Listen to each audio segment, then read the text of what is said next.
नमस्कार साथियों, कैसे हैं आप सभी लोग। उम्मीद है कि सभी लोग अच्छे होंगे, मस्त और तंदुरुस्त होंगे। अपना और अपनी पढ़ाई का ध्यान आप लोग बहुत अच्छे से रख रहे होंगे। मैं मिथुन एक बार फिर से आप सभी लोगों का स्वागत करता हूं आपके अपने इस प्लेटफॉर्म पर, जिस पे आप बहुत विश्वास करते हैं, बहुत सारा प्यार देते हैं और जिसका नाम है एग्जामपुर। हम मेरे प्यारे साथियों हैं कलम से क्रांति तक। बहुत इंपॉर्टेंट छोटे छोटे टॉपिक आप लोगों के बीच में मैं लेकर आ रहा हूँ। आपका प्यार भी अच्छा रहता है और वहां से साथियों आपकी परीक्षा में 2 से 3 क्वेश्चन अक्सर पूछे जाते हैं और बच्चे बड़े गड़बड़ कर देते हैं। तो लास्ट तक बने रहिएगा इस वीडियो के साथ। आपका जो भी सजेशन होगा वो सजेशन आप लोग जरूर देके जाइएगा। ये क्लास आप लोगों के लिए सुपर इंपॉर्टेंट है, आप लोग ध्यान रखिएगा। क्योंकि इस क्लास के जो टॉपिक का नाम है मेरे प्यारे साथियों, इस क्लास के टॉपिक का नाम है उत्तर प्रदेश की जनगणना। क्या है बच्चों? उत्तर प्रदेश की जनगणना, जहां से सवाल हमेशा पूछे जाते हैं। जनगणना जो कि 2011 की जनगणना के बारे में आप लोगों को हम बताने वाले हैं। उत्तर प्रदेश की जनगणना 2011 आप लोगों को पढ़ाने वाले हैं। बहुत शॉर्ट में, बहुत अच्छे तरीके से आप लोगों को जनगणना की एक अच्छी सी समझ मैं आपको बताने वाला हूं। चलिए मेरे भाई, सभी लोग जब इस वीडियो को देखेंगे तो जरूर बताएंगे कैसा लगा आप लोगों को, है ना। क्योंकि ये आप लोगों के माध्यम से आप लोगों तक पहुंचने की एक छोटा सा क्या है साथियों प्लान है। आइए जानते हैं। सबसे पहली बात करते हैं, उत्तर प्रदेश की जनगणना 2011 में पहला इंपॉर्टेंट पॉइंट क्या कहता है उसको जानते हैं। कहता है उत्तर प्रदेश की जनसंख्या, कुल जनसंख्या की बात करते हैं। कई बार एग्जाम में ये जनसंख्या जू के तू पूछ ली जाती है बच्चों। क्या है?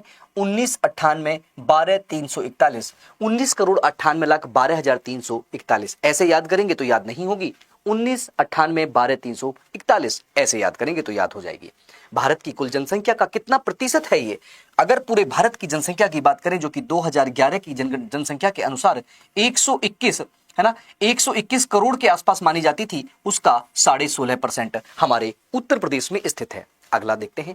उत्तर प्रदेश की रैंक जनसंख्या की दृष्टि से बच्चों प्रथम है, हमेशा फर्स्ट रैंक हमारे उत्तर प्रदेश की है। जनसंख्या की दृष्टि से देखी जाए तो उत्तर प्रदेश पहली स्थिति में है।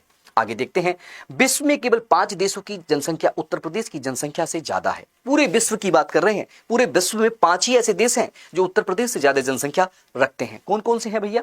पहले नंबर पर चीन है, दूसरे नंबर पर भारत खुद है, तीसरे नंबर पर यूएसए और चौथे नंबर पर इंडोनेशिया और 5वें नंबर पर ब्राजील। यानी कि चीन, भारत, यूएसए, इंडोनेशिया और ब्राजील ही ऐसे देश हैं जो उत्तर प्रदेश से ज्यादा जनसंख्या रखते हैं। एक एक डेटा को आप लोग छोटी से मतलब नोट बना के अगर लिखेंगे तो अच्छा रहेगा, है ना। आइए देखते हैं। अगर पूरे उत्तर प्रदेश की बात करें, कई बार डायरेक्ट पूछे जाते हैं आंकड़े। क्या? उत्तर प्रदेश में पुरुषों की जनसंख्या की बात करें परसेंटेज में तो 52.29% पुरुष उत्तर प्रदेश की 2011 की जनगणना के अनुसार थे। और महिलाओं की बात करी जाए मेरे बच्चों तो कितने थे? 47.71 महिलाएं, 47.71% महिलाएं थी। जनसंख्या की बात करें तो 1044 80 510 और 953 31 831, है ना। तो ये दोनों डेटा आप लोगों से डायरेक्ट पूछे जा सकते हैं। अक्सर इस परसेंटेज वाले डेटा पे आपको खेला जाता है कि पुरुष जनसंख्या उत्तर प्रदेश की कितनी है, महिला जनसंख्या कितनी है। आइए नेक्स्ट स्लाइड पे चलते हैं। अगर हम बात करते हैं एक और इंपॉर्टेंट डेटा की, सुपर इंपॉर्टेंट डेटा की, क्या है? जनसंख्या वृद्धि दर 2001 से 2011 के बीच में कितनी रही है? तो आप कहेंगे 20.23 रही है। बच्चों एग्जामिनर हमेशा इसमें खेलता है, हमेशा खेलता है। क्या लिखेगा? ऐसे करके लिखेगा 23, या फिर बच्चों ऐसे लिखेगा 23, है ना, ऐसे लिखेगा 23। जैसे भी मतलब इस पॉइंट को याद रखना है कि जनसंख्या वृद्धि दर 2001 से 2011 के बीच में 20.23 रही है। मतलब पिछली जनसंख्या के कंपैरिजन में 20.23 वृद्धि दर हुई है, इतने परसेंट वृद्धि हुई है। आइए देखते हैं।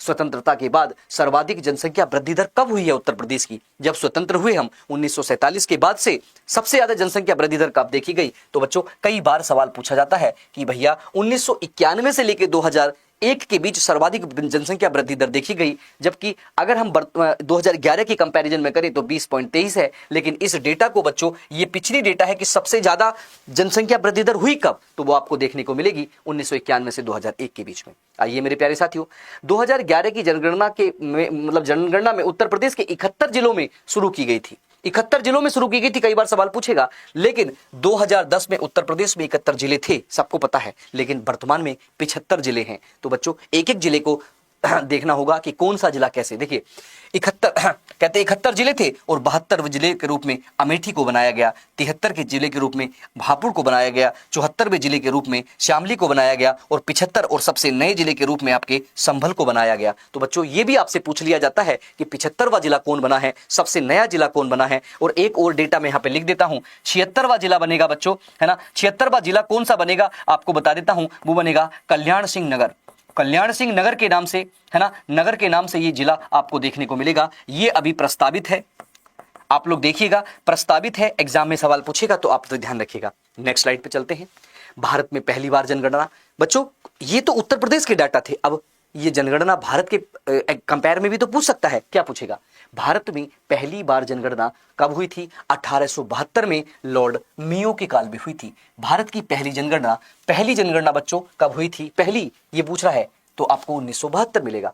नियमित और वास्तविक जनगणना, नियमित मतलब निश्चित समय अंतराल के आसपास होने वाले, निश्चित समय अंतराल से होने वाली जो है आपकी क्या है, जो निश्चित समय अंतराल से होने वाली जनगणना है वो पहली बार कब हुई है भारत में? तो कहेंगे 1881 में हुई है और लॉर्ड रिपन के टाइम पे हुई है। एक सवाल बच्चों यहां से अक्सर एग्जामिनर पूछ लेता है, अक्सर पहली बार लॉर्ड मेयो 1872 और पहली बार नियमित यानी कि 10-10 साल से होगी, नियमित समय अंतराल से होगी तो 1881 में लॉर्ड रिपन के काल से होगी। और साथियों प्रत्येक 10 वर्ष में जनगणना होती है, प्रत्येक 10 वर्ष में जनगणना होती है।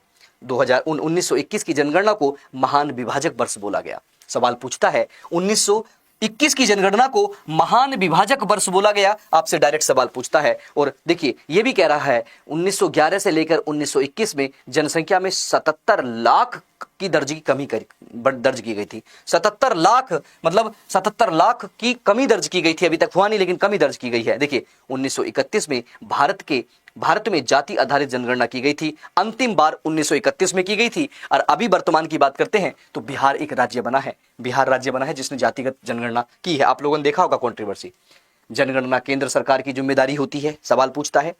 संघ सूची का विषय होता है, सवाल पूछता है। और साथियों यह गृह मंत्रालय के अधीन होती है, गृह मंत्रालय यानी कि होम मिनिस्ट्री के अधीन होती है, सवाल पूछता है। तो याद रखेंगे बच्चों जनगणना आयुक्त सर्वोच्च अधिकारी होता है, जनगणना को करने के लिए जनगणना आयुक्त सबसे बड़ा अधिकारी होता है। और बच्चों ध्यान रखिएगा अंतिम परिणाम जो है 13 को सोती है ना, 2011 की जनगणना के अंतिम परिणाम कब आए थे? 2013 को प्रकाशित हुए थे, सवाल पूछेगा। ध्यान रखिएगा 2011 की जनगणना 15वीं जनगणना थी बच्चों। कौन सी जनगणना थी? 15वीं जनगणना थी, मतलब 2021 में कौन सी होनी थी? 16वीं होनी थी, लेकिन कोरोना के कारण बच्चों ये 2021 में ना होकर 2026 और 27 में होगी, है ना। 2026 और 27 में होगी 16वीं जनगणना, जो कि किस में होनी थी? आगे देखिए, पहला चरण घर की सूचीकरण करा गया, दूसरा चरण जनसंख्या की गणना की गई। तरीका था 2011 की जनगणना स्वतंत्रता के बाद 7वें नंबर की थी, क्रम में 15वें नंबर और स्वतंत्रता के बाद 7वें नंबर की थी। बच्चों एक एक डेटा आप लोग लिख कर रखिएगा, बड़ा इंपॉर्टेंट है, एक एक डेटा। चलिएगा आगे देखते हैं। 2011 की जनगणना में पहली बार बायोमेट्रिक डाटा का उपयोग किया गया था। पहली बार कब किया गया? 2011 में, आप लोग याद रखेंगे। अगला, स्वतंत्रता के समय उत्तर प्रदेश की साक्षरता दर, जब हम स्वतंत्र हुए थे ना, ये थी साक्षरता दर, ये 12% साक्षरता दर थी स्वतंत्रता के समय, क्योंकि पढ़ने का मौका ही नहीं मिलता था। 47 की बात है। लेकिन बच्चों अगर हम 2011 की जनगणना के बारे में बात करें 2011 में, तो 67 पॉइंट, है ना, लगभग 72% हमारी साक्षरता हो चुकी है। और अब की बात करेंगे तो ये कहीं 80 के आसपास का डेटा आपको देखने को मिलेगा। आइएगा उत्तर प्रदेश में जनसंख्या वृद्धि दर, उत्तर प्रदेश में जनसंख्या वृद्धि दर पूछ रहा है तो आप लोगों को बताना होगा 20.23 है। आइएगा जानते हैं अब वो आंकड़े, जो आंकड़े आपके एग्जाम में उत्तर प्रदेश से रिलेटेड आंकड़े डायरेक्ट पूछे जाते हैं। मेरे प्यारे साथियों, मैं आपको बता रहा हूं ये जनगणना है। हाँ, सभी के नाम, सभी की चीजें मैं नहीं ले सकता क्योंकि जल्दी मुझे क्लास खत्म करनी है और कमेंटों में तो बड़ा दिक्कत हो जाती है, कमेंट सारे नहीं देखे जाएंगे। लेकिन आज की ये जो क्लास है ये आप लोगों के लिए सुपर इंपॉर्टेंट होगी, ये मेरा पूरा विश्वास है। आप लोग ध्यान रखिएगा, सुपर इंपॉर्टेंट क्लास रहेगी, मैं गारंटी लेता हूं। देखिए सबसे पहले जनसंख्या के मामले में उत्तर प्रदेश के जिलों को हम लोग आंकते हैं। तो पहले है सर्वाधिक जनसंख्या वृद्धि दर कहां पे हुई है और न्यूनतम जनसंख्या वृद्धि दर कहां पे हुई है। वृद्धि दर मतलब आपके पास 100 है, मतलब एक साल में आपके पास 100 रुपए हैं, तो अगले साल 110 हो गए, तो आपकी वृद्धि दर हुई 10% की। आपके पास 100 है, अगले साल 125 हो गए, तो वृद्धि दर हुई 100, मतलब वृद्धि दर होगी 25।